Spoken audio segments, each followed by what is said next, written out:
Tag along as Lillian heads to Cedar Point for her very first solo trip.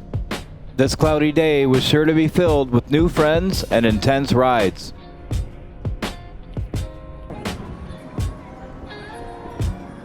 Hello everybody and welcome back to CedarPointDotTV.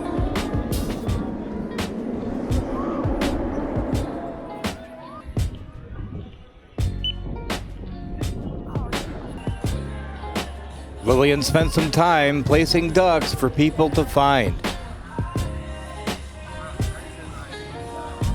When these ducks are placed, it doesn't take long for them to be spotted.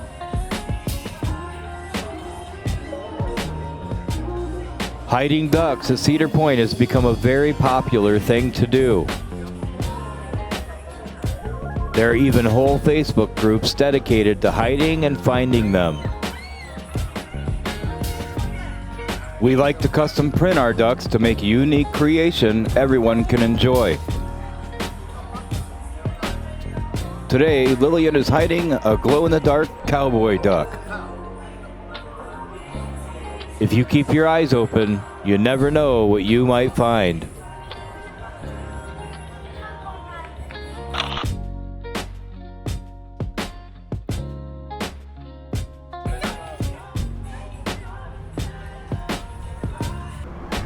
Alright, so today is Thursday, August 21st. I'm usually not here on a Thursday. Usually I'm here on a Friday with Dad, or as you should probably call him, Joe, because he's not everybody's dad, and Noah. But today I decided to go on a little bit of a solo trip. This is the first time I've ever done a solo trip to Cedar Point, and it's been really, really fun. I got here at like 10:40, let's just call it 11.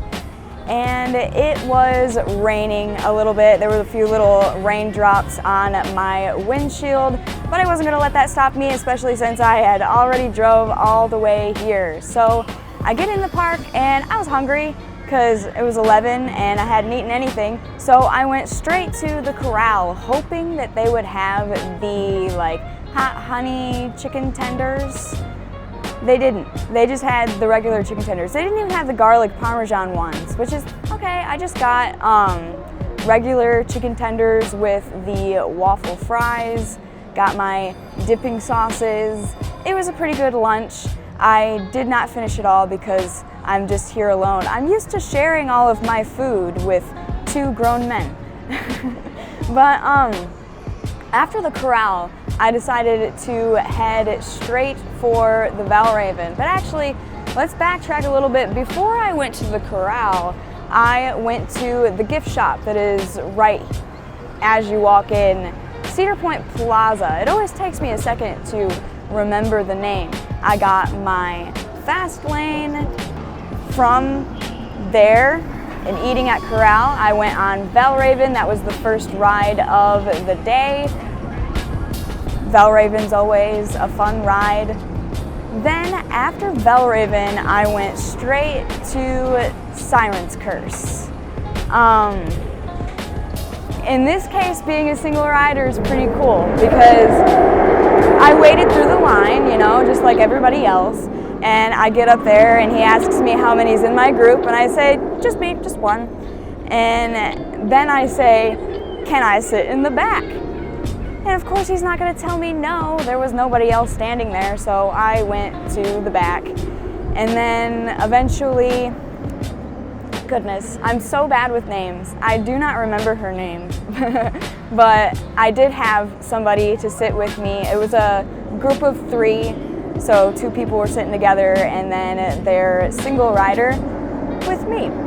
And then after that ride on Siren's Curse, I headed over to Millennium Force because Millennium Force is one of my favorite rides. Gotta get on it.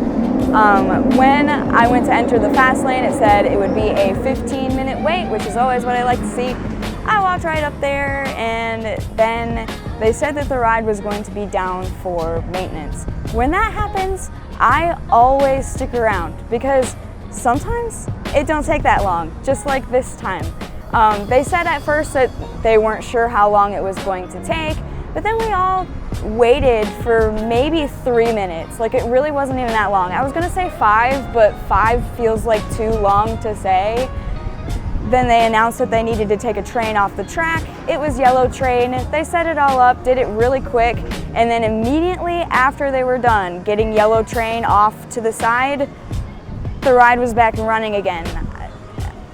I rode Millennium Force within that 15 minutes that the fast lane told me I would, and the ride went down for maintenance. So if you're in line at Cedar Point and a ride goes down for maintenance, don't worry, just stick around for a few minutes, see what's gonna happen. It'll all be okay. The ride's not gonna be down for the whole rest of the day, like hardly ever. And then after Millennium Force, I went back to Steel Vengeance. I took a little walk through Frontier Town. It's always a nice walk past the barnyard and get to see all of the cool animals. And on Steel Vengeance is where I met Lisa. I unfortunately didn't get her contact information, so Lisa, if you're watching this, like, leave a comment or something.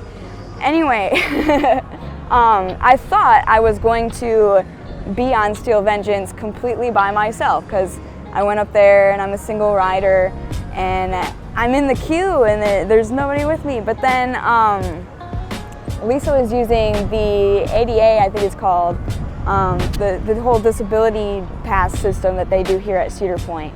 And so she snuck right in and got next to me, and so I had a nice conversation with her going up the lift hill, and then we hung out for probably a couple hours after that Steel Vengeance ride.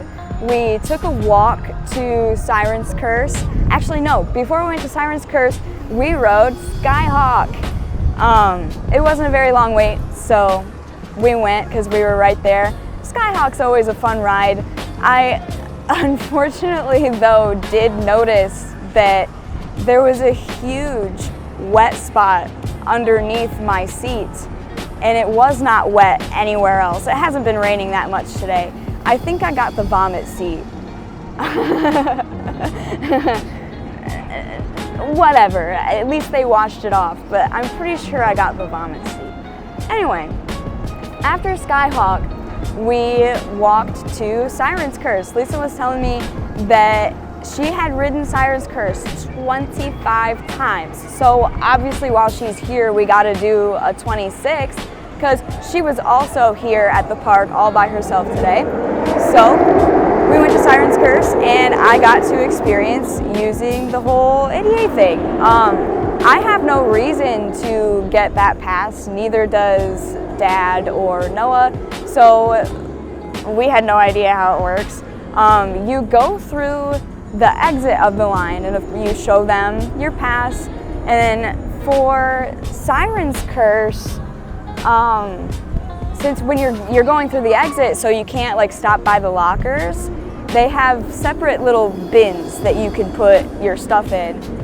Lisa didn't, because she had a little medical tag on her bag. She needed to keep her bag with her just in case she needed to take her medication. So she left her bag like with the ride operator instead of putting it like in a bin, which I thought that was interesting. So like if you have a reason that you need that bag on you, they do let you keep it, of course, until you get on the ride. When you're on the ride, you can't have your bag.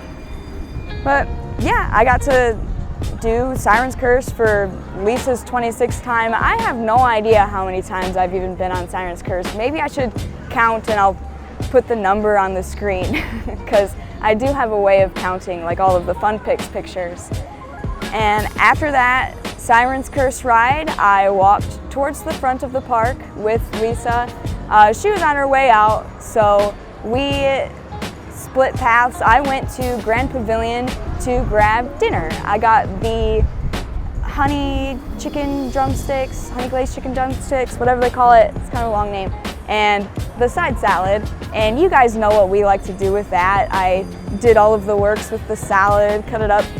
And with all of that, now I'm here and I'm ready to go home. It's about 5 o'clock now, so I didn't stay the entire time I could have, but I think I'd rather drive home in the daylight. So I'll see you all next time. Bye.